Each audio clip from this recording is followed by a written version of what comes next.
And we're never going to forget this rain. Finally, Mother Nature giving us a lot of rain out there. Pretty much one shower popped up earlier this afternoon over the metro. Then it was just a series of thunderstorms developing over Albuquerque and Bernalillo County. Here are some of the rainfall totals. In northeast Albuquerque, you picked up a little bit more than an inch. White Rock, a little bit more than a half an inch. That's 0.69 inches. Jemez Springs, 0.39. And Los Alamos picked up a little bit more than a quarter of an inch. Now, these are preliminary rainfall totals, and we'll have more as they come in. And here's a time lapse of all the activity from earlier this evening. And you can just see the rain coming down all across the metro. Beneficial rain finally falling around Albuquerque and much of New Mexico. And if you're heading out tonight, you'll want to watch out for some flooded roadways because the rain has been moving slow. These storms are only moving about 10 to 15 miles per hour, putting down a lot of heavy rain. So if you do come across a flooded roadway, you just want to turn around. You do not want to risk it and try to drive through the wetted, flooded roadway. And we're going to have ponding on the roadways as well tonight, so it's best to just stay indoors if at all possible. The heaviest rain showers are now just to the south of the metro in southern Bernalillo County around Los Lunas, stretching down Interstate 25. A stronger shower still falling around Belen, but taking a look further to the north and northwest of the metro, still a lot of activity coming off the Jemez Mountains and pushing through Sandoval County. A storm getting ready to move into Rio Rancho. So this activity is pushing to the south, and it's likely that we'll have another round of heavy to moderate rain here in the metro. And where it's been raining all day is in northeast New Mexico, especially along Interstate 40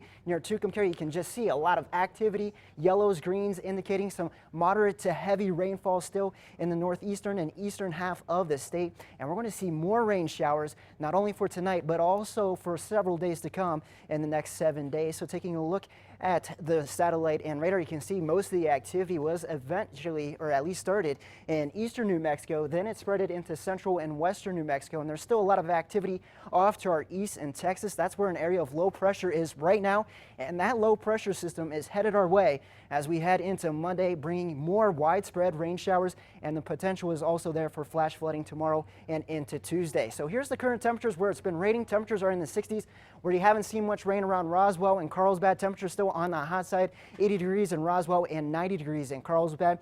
Wind speeds were pretty strong earlier this evening in the metro, gusting up to 50 to even 60 miles per hour. Now we're going to have some strong easterly winds tonight, pumping in more moisture ahead of that low pressure system. So the winds will be an issue tonight, gusting over 30 to 40 miles per hour at times and even up to 50 miles per hour. So the strong canyon winds will continue during the overnight hours. And you can see the wider scale of all the activity basically from central to northern New Mexico. And this is where the area of low pressure is just off to our west in Oklahoma and Texas. And that is headed in our direction. So that will bring even more energy and moisture to New Mexico to give us more widespread activity and the potential for flash flooding on your Monday. So tonight the winds will be an issue with more hit and miss showers and thunderstorms for much of New Mexico.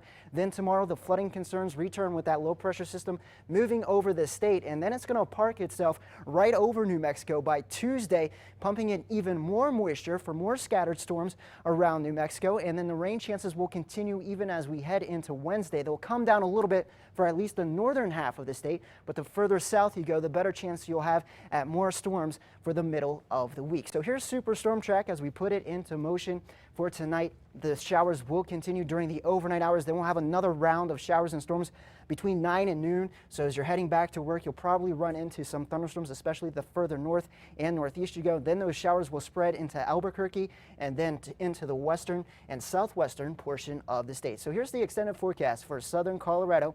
As we head into your Monday, temperatures will be in the 70s, so a lot cooler with scattered storms in the northwest. Temperatures not too bad. They'll be below average upper 70s, middle 80s.